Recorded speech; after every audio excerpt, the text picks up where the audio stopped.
Kedua, kesatuan resiprokal.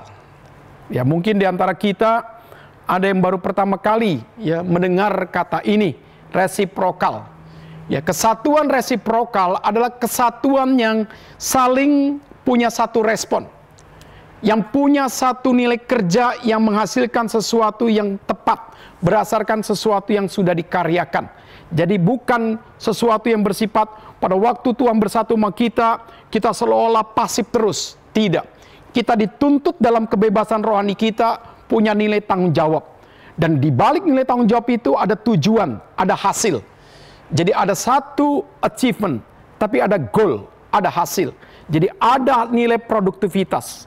Nah, di sini saudara yang kedua, kesatuan resiprokal. Yesus Kristus memprakarsai persatuannya dengan semua orang percaya. Jadi artinya saudara, walaupun Tuhan sudah mati 2000 tahun yang lalu, pada waktu kita melihat melalui COVID-19 ini ada orang yang bertobat. Ada orang yang diam-diam membuka channel-channel Kristen. Akhirnya mereka menyaksikan, mereka bertobat secara pribadi. Kita dapat percaya bahwa seluruh kematian Kristus, semua kuasanya, semua manfaatnya tetap berfungsi pada zaman ini. Nah, di sini ada kata komanya. Sebaliknya, orang percaya juga berinisiatif menyatukan diri mereka dengan Kristus. Melalui apa? Itu yang disebut namanya pertobatan sejati. Jadi, orang dilahirkan baru oleh pekerjaan daripada Allah Tritunggal. Dan respon kita adalah kita menyatakan pertobatan kita. Di dalam nilai di mana akal budi kita diperbarui. Emosi kita digarap, dilembutkan. Sehingga kita punya kehendak yang menyatakan diri kita adalah orang pendosa besar. Yang membutuhkan anugerah keselamatan daripada Tuhan. Jadi dalam bagian ini saudara, inisiatif penyatuan itu menggarap secara total akan kepribadian kita. Rasio kita digarap. Yang tadi kita tidak percaya Yesus adalah Tuhan dan Juru Selamat. Akhirnya melalui insight firman, kita akhirnya sungguh mendapatkan satu zaman daripada Roh Kudus. Kita akhirnya percaya Yesus bukannya sekedar nabi, bukannya sekedar manusia yang luar biasa, tapi kita melihat dia adalah nabi di atas segala nabi. Dan kita percaya dia adalah Tuhan. Dan sebaliknya kita percaya dia Tuhan yang merancang penebusan. Maka pada waktu sikap akal budi kita diubahkan, akhirnya ada satu pengakuan. Dan akhirnya hati kita tadinya keras. Mungkin kita tidak percaya kepada Yesus. Kita menganggap dia adalah sesuatu hanya disimbolkan oleh orang-orang Kristen, seolah-olah menjadi Tuhan. Dia hanya kita anggap manusia biasa. Dia dilahirkan. Dia merupakan proses kelahiran daripada manusia biasa. Dan bagaimana mungkin Allah bisa menjadi manusia. Dan bagaimana mungkin di surga ada pernikahan dan lain-lain. Sehingga pada waktu akal budi kita diubahkan, akhirnya perasaan kita, afeksi kita juga diubahkan. Sikap tadi tidak percaya menjadi percaya. Sikap yang angkuh menjadi yang lembut. Nah, akhirnya saudara, kehendak kita digarap. Bukan lagi melawan Tuhan. Bukan lagi menganggap Tuhan itu tidak ada. Akhirnya kehendak kita mengakui Tuhan itu ada. Nah, itulah sesuatu respon daripada kita. Yang ketiga, memelihara kesatuan itu dengan iman di bawah kuasa Roh Kudus. Jadi saudara, dalam bagian inilah saudara kita melihat bahwa setiap orang percaya akan menjaga harta dia yang paling berharga, yaitu adalah iman yang diberi oleh Tuhan, yang ditanamkan oleh arah Roh Kudus. Dan iman itu akan bertumbuh dalam nilai kebebasan rohani kita, yang punya nilai tanggung jawab, yang punya nilai karakteristik orang beriman, yang punya nilai buah iman. Sehingga pada waktu kita bisa mengerjakan iman kita dengan benar, dan di situ Allah Roh Kudus akan menopang iman kita. Dan Allah Roh Kudus tidak akan membiarkan iman kita tergeletak. Allah Roh Kudus tidak akan membiarkan iman kita tertidur. Allah Roh Kudus tidak akan membiarkan iman kita sampai seperti mati. Dia akan di dalam anugerahnya, dia akan menjamah kita. Dia akan bekerja menggarap hati nurani kita. Dia akan memberikan kepada kita satu cara dalam nilai anugerah kedaulatannya untuk mengembalikan kita dalam posisi lagi yang benar. Melalui firman yang kita baca, melalui peristiwa demi peristiwa, melalui seseorang diutus, melalui apapun juga Allah Roh Kudus bisa bekerja. Bagaimana supaya kita bisa kembali menikmati kesatuan resiprokal, di mana Allah penginisiatif mula-mula, setelah itu kita memberikan satu respon rohani di dalam kita menghargai daripada penebusan Kristus. Ya, di dalam bagian ini saudara, kita harus percaya dengan apa yang dikatakan oleh John Stott. Sedalam engkau memahami pengorbanan Kristus, dan setinggi daripada pengenalan engkau akan seluruh daripada karya keselamatan daripada Kristus, maka disitulah sikap rohanimu akan terus menyatakan satu nilai penghargaan, dan engkau tidak akan bermain-main untuk bagaimana memainkan anugerah keselamatan itu hanya kepada perkara yang sepele, hanya kepada perkara-perkara duniawi, hanya kepada perkara-perkara kedagingan. Jadi saudara, orang yang sungguh-sungguh pada waktu dia bertobat, dia mendalami satu nilai pengenalan itu, dia baca Alkitab, dia memahami secara dalam, dia memahami secara luas, secara agung daripada pengorbanan Kristus, maka dia akan punya saudara pergumulan iman yang akhirnya membuat dia menjadi orang yang takut untuk berbuat dosa. Kenapa?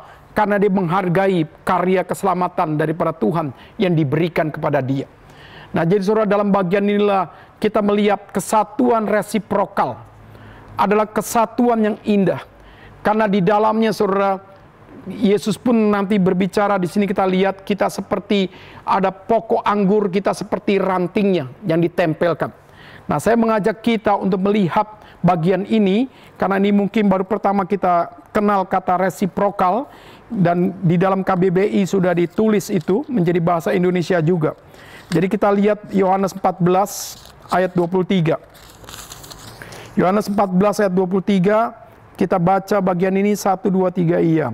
Jawab Yesus, jika seorang mengasihi aku, ia akan menuruti firman-Ku, dan Bapa-Ku akan mengasihi dia, dan kami akan datang kepadanya, diam bersama-sama dengan dia. Ya, ada timbal balik, ada resiprokal. Kita mengasihi Tuhan, dikatakan kita pasti akan mengasihi firman. Siapa yang mengasihi firman Tuhan, dia akan mentaati firman. Ya. Jadi di sini saudara, tidak ada kesenjangan. Dengan mulut kita mengatakan kita mengasihi Tuhan, ternyata pelaksanaannya saudara itu tidak selaras. Jadi orang yang punya kesatuan resiprokal itu equal, itu harmonis. Nah, di sini dikatakan Bapa-Ku akan mengasihi dia, dan kami, kata kami ini loh, kami Allah Tritunggal datang kepadanya dan diam bersama-sama dengan dia. Satu anugerah yang luar biasa saudara.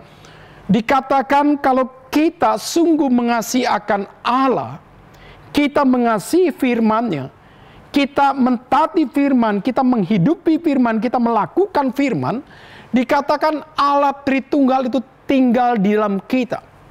Siapa kita manusia berdosa? Siapa kita manusia yang paling lemah?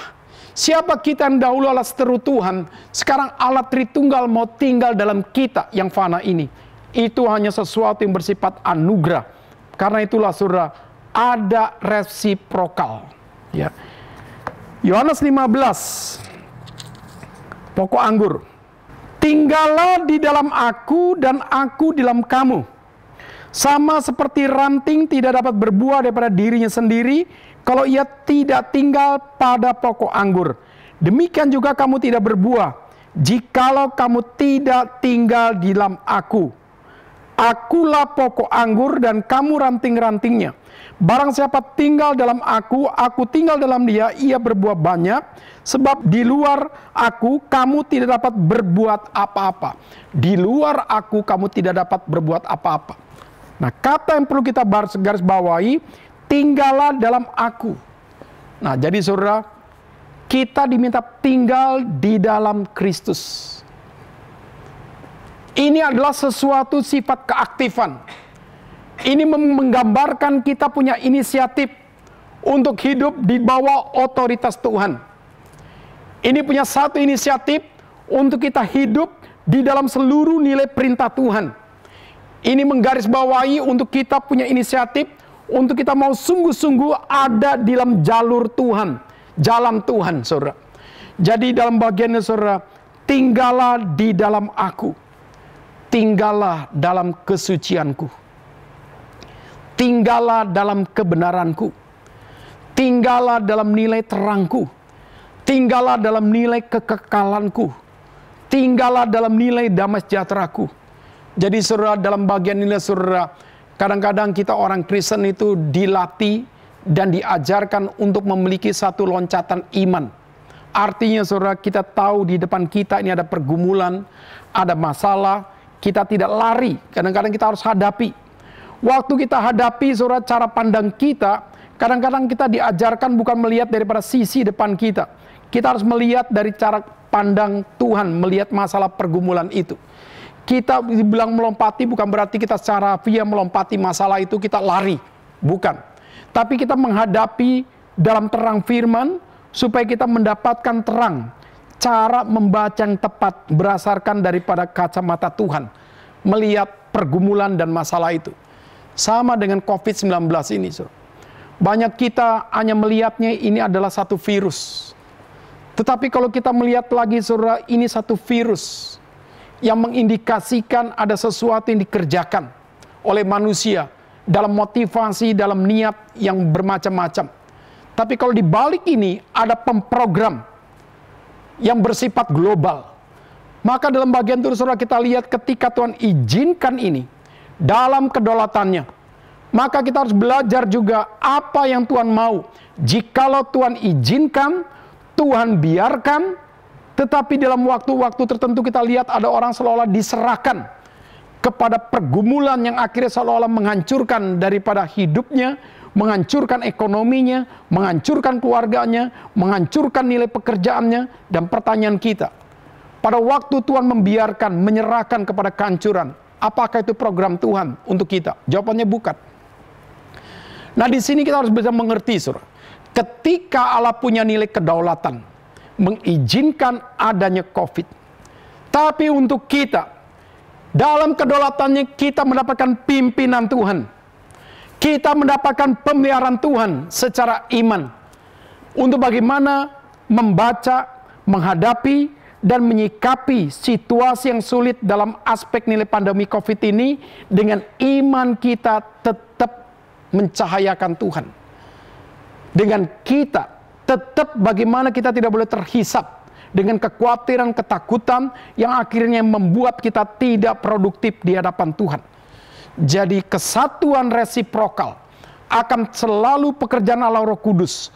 Dia akan memampukan kita untuk berespon dengan benar dalam situasi apapun juga.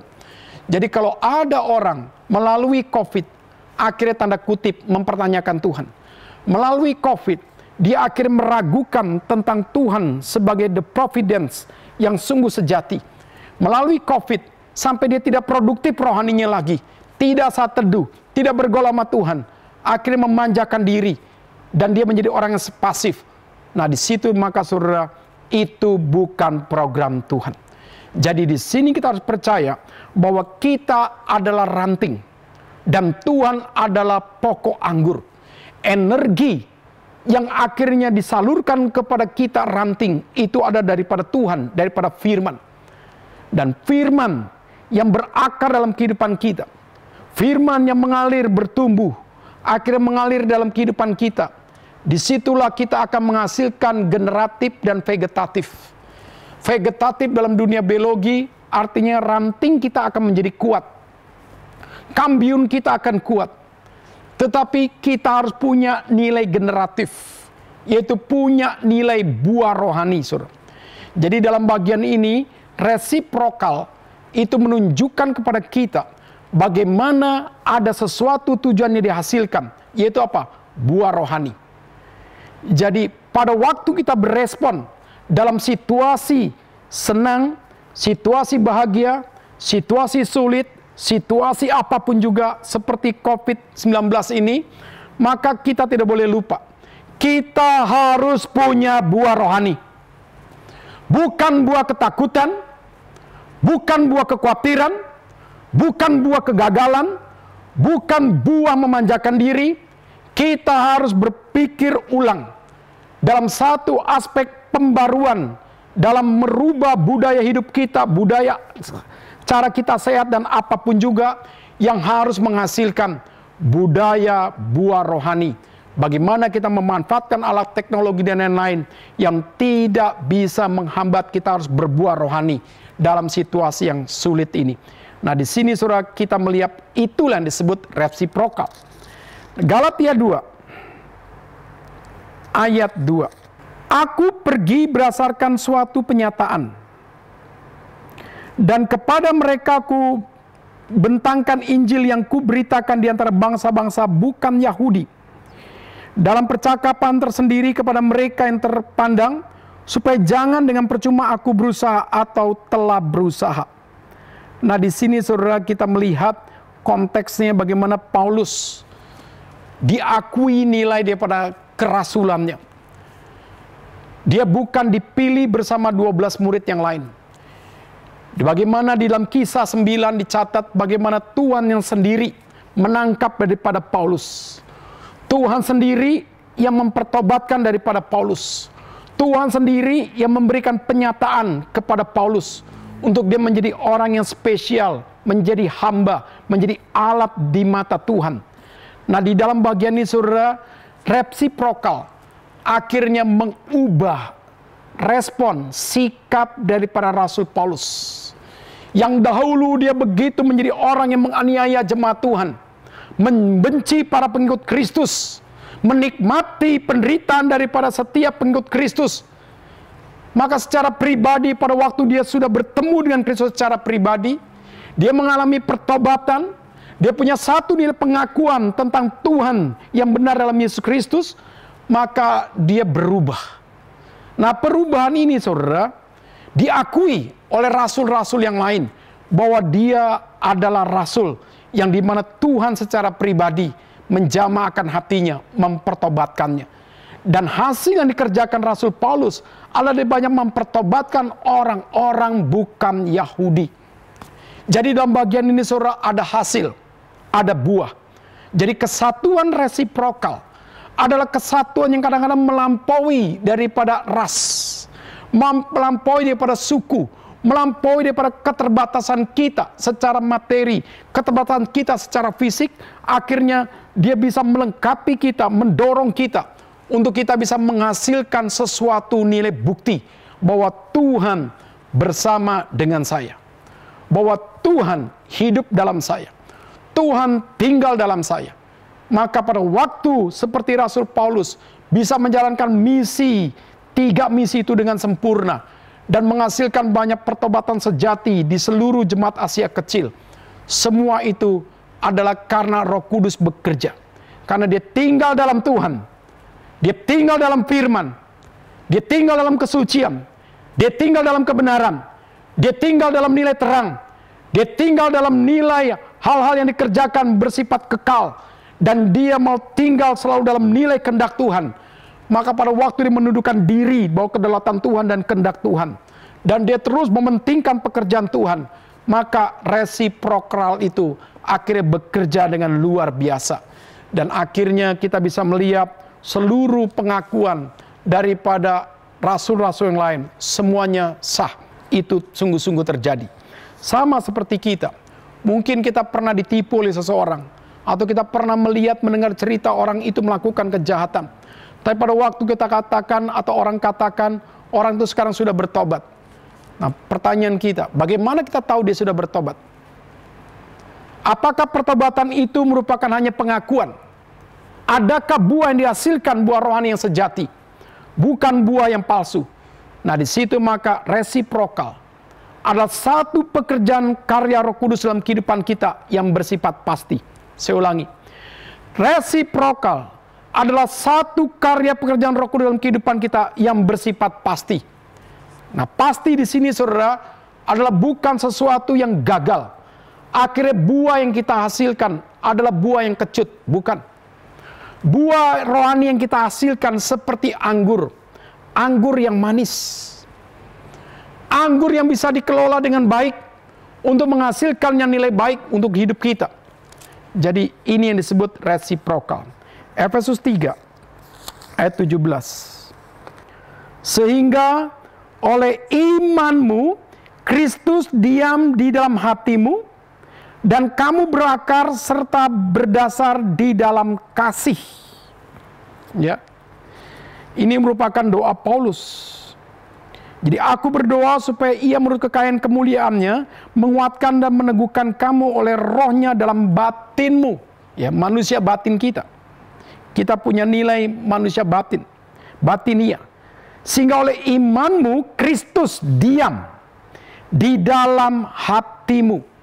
Jadi Kristus diam di dalam hatimu dan berakar serta berdasar di dalam kasih. Saudara, sungguh luar biasa. Bagaimana kalau kita tinggal dalam Kristus? Kita tinggal dalam kebenarannya. Kebenaran yang kita baca setiap hari, kita biarkan dia tinggal dalam hati kita, mengkoreksi kita, memperbarui kita. Dia akan mendasar, sehingga dia menggarap manusia batinia kita, yang akan menghasilkan karakter yang serupa dengan Kristus, yang menggarap akal budi kita, menggarap standar nilai kita tentang keadilan kebenaran, akan menggarap nilai kesucian kita. Sungguh luar biasa, saudara. Nah, di sini, saudara, itu namanya kesatuan resiprokal. Adalah kesatuan yang dikerjakan oleh Allah Roh Kudus yang bersifat pasti untuk dalam menghasilkan buah-buah rohani dalam kehidupan kita.